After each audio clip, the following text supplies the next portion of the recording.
My coach drives me home after practice. And that night changed everything. He was my coach, older, confident, way out of my league. And yet, that night, when everyone else had already left the field, he offered to drive me home. I didn't think twice. I got into his truck, and nothing was ever the same again. Because on that ride home, something unspoken happened. Something I still don't have the words for. If you've ever been confused by a glance, frozen in a moment, or felt your heart race just from silence, you're not ready for what happened next. Before we begin, make sure to subscribe, turn on notifications, and stay until the very end. Because what started as a ride home turned into a moment that changed everything. The field lights buzzed overhead, casting long shadows across the empty bleachers. Everyone had gone home already, except me. I was tying my shoelaces a little slower than usual, pretending I still had something to do when, in reality, I just wasn't ready to go back to the silence of my apartment. Coach Miller was standing by his truck, arms crossed, his cap pulled low over his brow. He had that kind of presence that made you stand up straighter without even realizing it. He wasn't intimidating, not in a bad way, just commanding. The kind of man who didn't need to say much to be heard. "You still waiting on your ride?" he asked, walking over, his boots crunching softly on the gravel. I hesitated. "No ride. I usually walk." He tilted his head slightly, as if that answer didn't sit well with him. "It's almost 9. You live far?" "Just past Jefferson. 15-20 minutes." He nodded slowly. "Get in. I'll drop you off." I froze. Not because I was scared. Coach Miller wasn't the type to make you feel unsafe. It was more that I'd never been alone with him like this before. On the field, in the gym, in the locker room. Yeah. But in his truck? After dark? That was different. That was personal. Still, I didn't want to make it weird. "Sure. Thanks." His truck smelled like leather and something faintly woodsy, maybe his cologne. He had one of those classic dashboards with faded buttons and a radio that only played country. I sat stiffly, unsure of what to do with my hands, and tried not to let my eyes drift toward him too much. We drove in silence at first. I kept stealing glances at his profile, the sharp line of his jaw, the faint shadow of stubble, his hands on the steering wheel, strong and calloused. I'd noticed them before during practice, how they moved when he demonstrated a technique or clapped a player's back in encouragement. "You've been pushing hard lately," he said suddenly. I looked at him, caught off guard. "What do you mean?" "I see it," he said, eyes still on the road. "You stay late. You run drills even after I blow the whistle. You've got something on your chest?" I swallowed. "Just trying to keep up." He gave a short laugh. "You've got nothing to prove. You're solid." Those two words, "you're solid," landed differently. I wasn't used to hearing things like that, especially from someone like him. My dad had never said them. Most teachers didn't notice me, but Coach Miller did. "Thanks," I said, softer than I meant.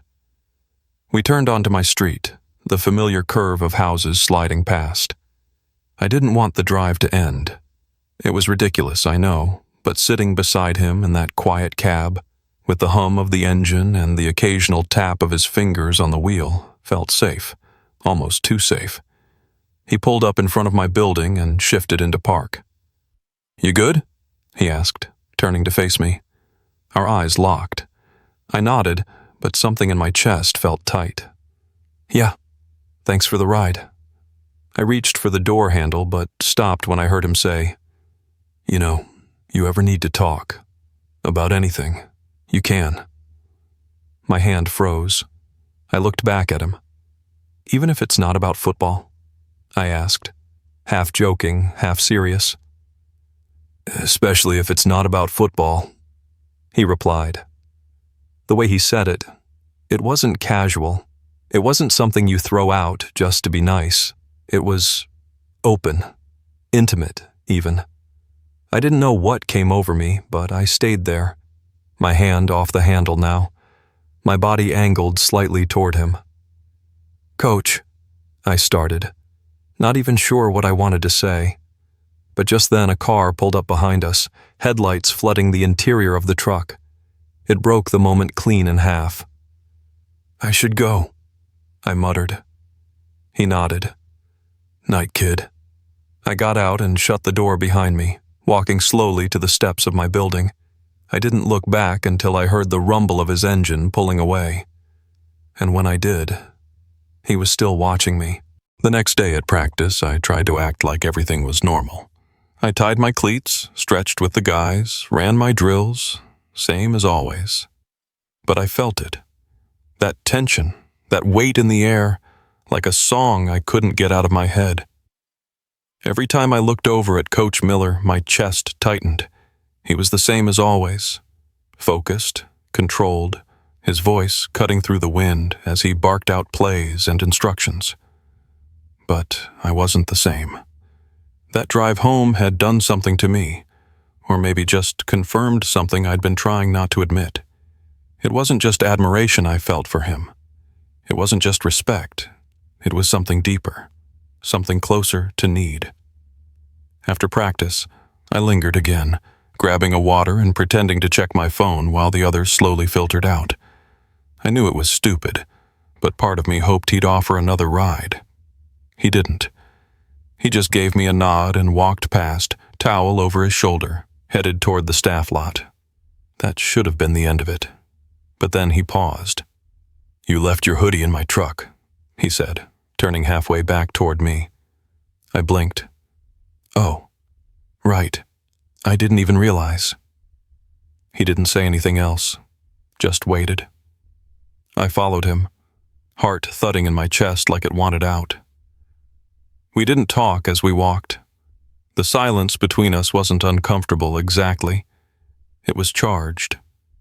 I was hyper-aware of every sound, the crunch of gravel under our shoes, the breeze rustling the trees, the distant whistle of another coach on a nearby field. When we reached his truck, he opened the passenger side and handed me the hoodie. Our hands brushed, just slightly, but it was enough. My fingers clenched around the fabric. I could still smell the inside of his truck on it. Leather, cologne, him. "Thanks," I said, my voice quieter than I intended. He leaned against the side of the truck, arms crossed. "You all right?" I nodded quickly, too quickly. "Yeah, just tired." He tilted his head a little, studying me. "You sure that's all it is?" I felt my throat tighten. My instinct was to deflect, to joke, to say something dumb like, what else would it be?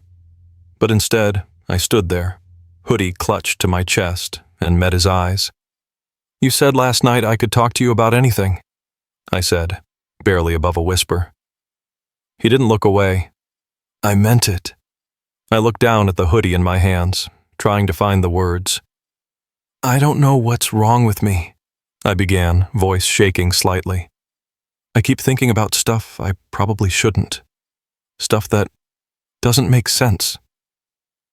He didn't interrupt, didn't push, just waited.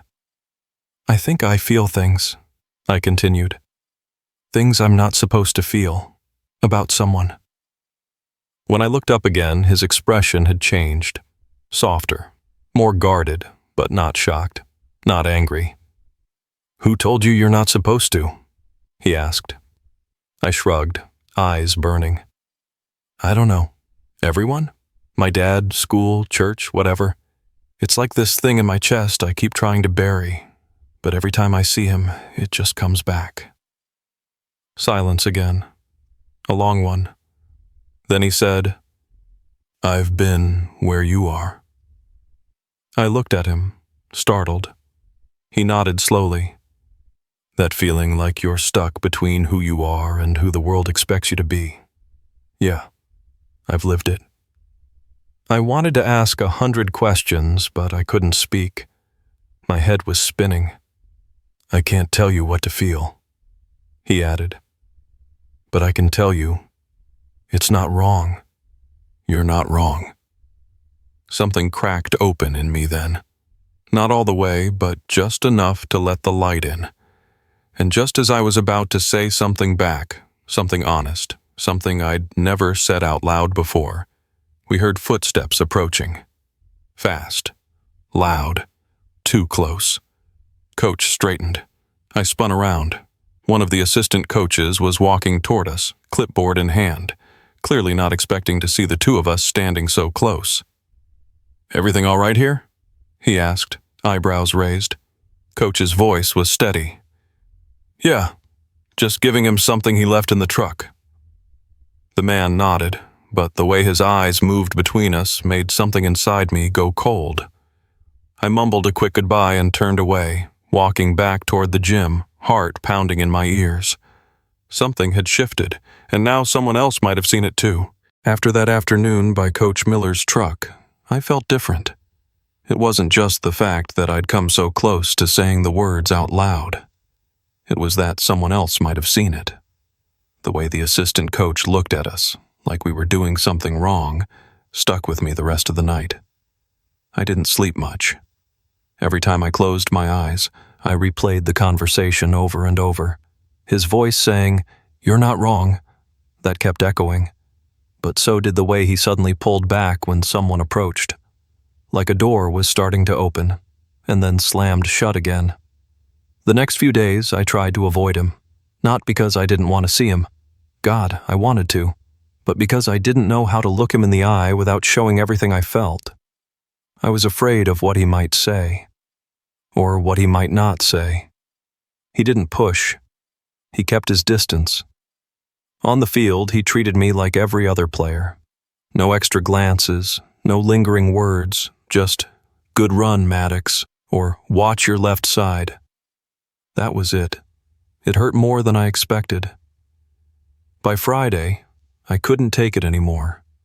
After practice, while the others were changing, I lingered outside the weight room, heart hammering in my chest. I didn't have a plan.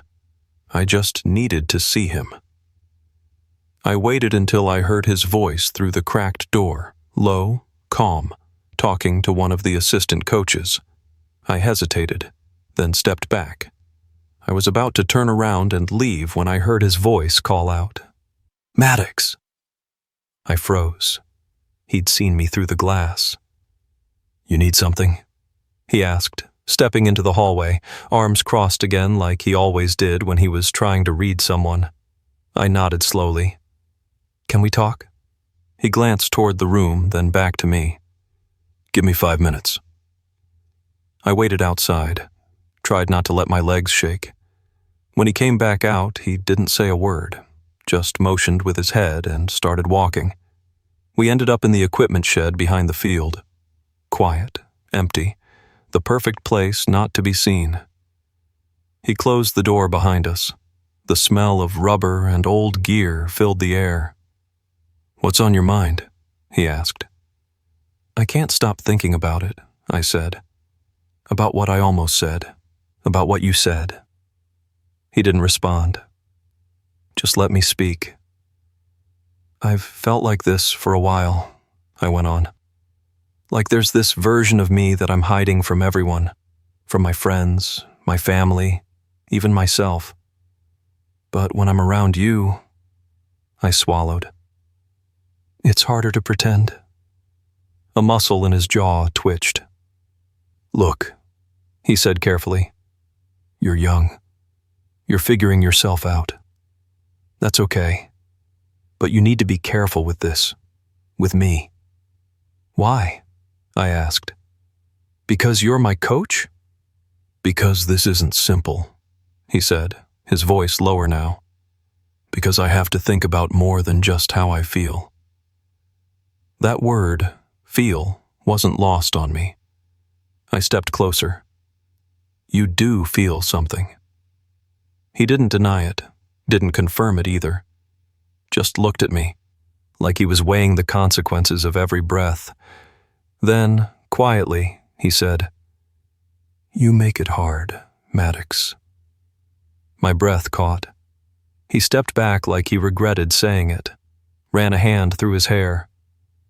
"I shouldn't have said that." "But you did," I said, trying not to let my voice crack. "I've worked too hard to screw this up. For me. For you." I took another step forward. There was barely a foot of space between us now. I could feel the tension like static between our bodies. "Do you ever think about it?" I asked. "What would happen if you stopped pushing it down?" His eyes searched mine. "Every damn day." I didn't know what possessed me then. Maybe it was the buildup, or the way the light caught in his eyes, or just the ache in my chest that wouldn't go away. But I reached out and brushed the back of his hand. He didn't pull away. He looked down at our hands. Then slowly, his fingers curled into mine. And just as my breath hitched, and I thought, this is real. It's finally happening. We heard the sharp crack of the equipment shed door handle jiggling. Someone was outside, trying to get in. The handle rattled again. We froze. His fingers slipped from mine instantly, like contact itself had become dangerous. He took 2 steps back. I stepped sideways, pretending to inspect a helmet on the shelf. My heart was hammering against my ribs so hard I thought whoever was outside would hear it. Then the door creaked open. It was Jamal, one of the assistant trainers. Early 20s, cool guy, didn't talk much but was always around after practice.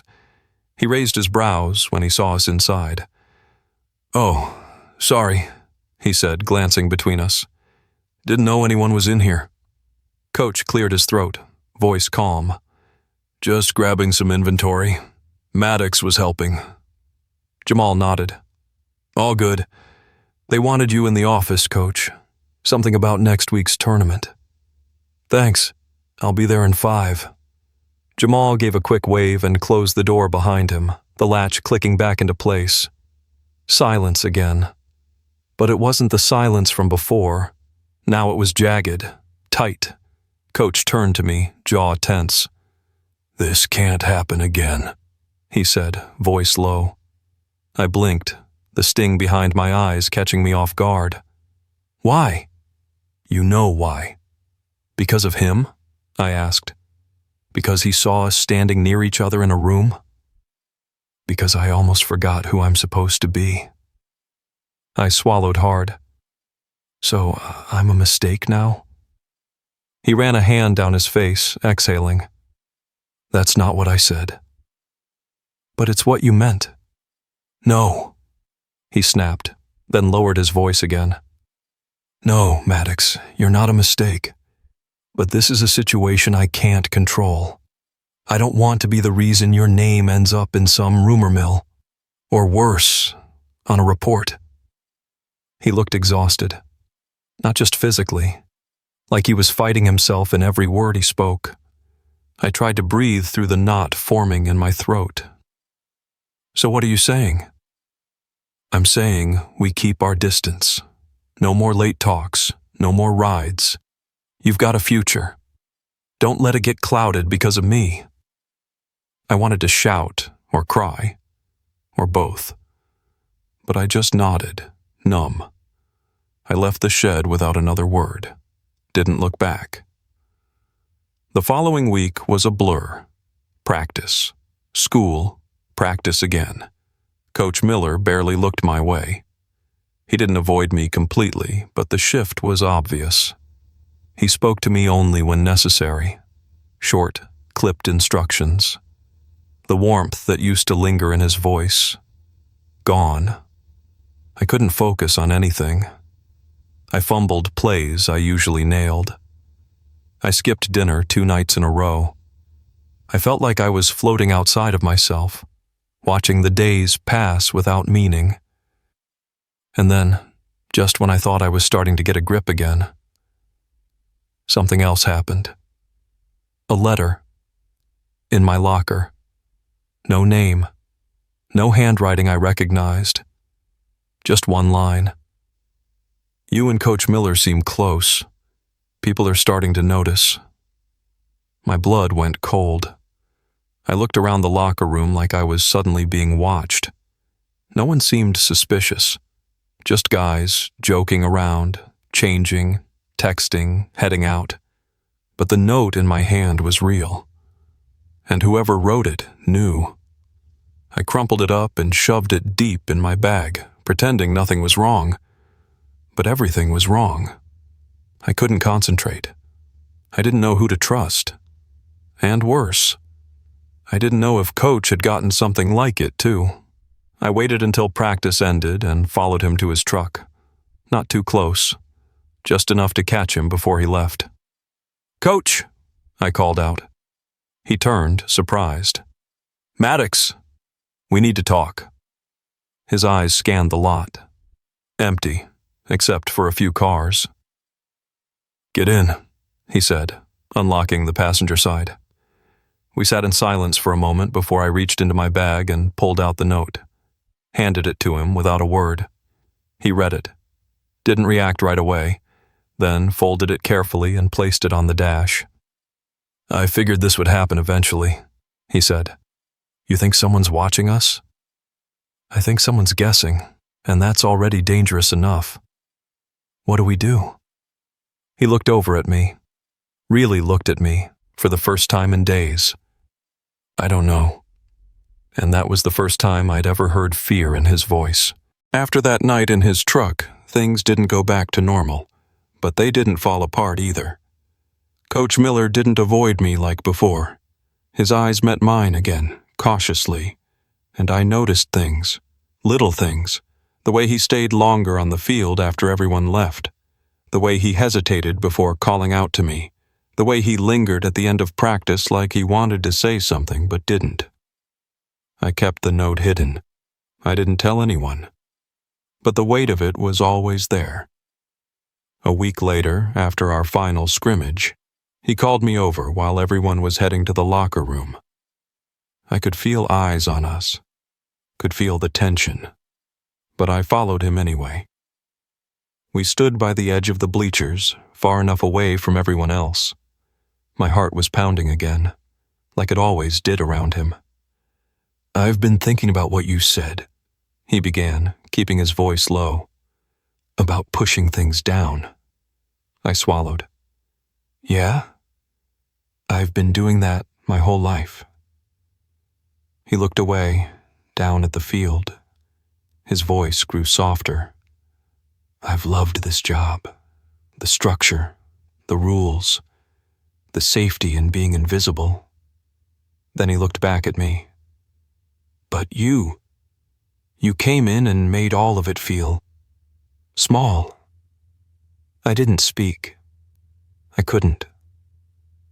"I still don't know what I'm allowed to feel," he admitted.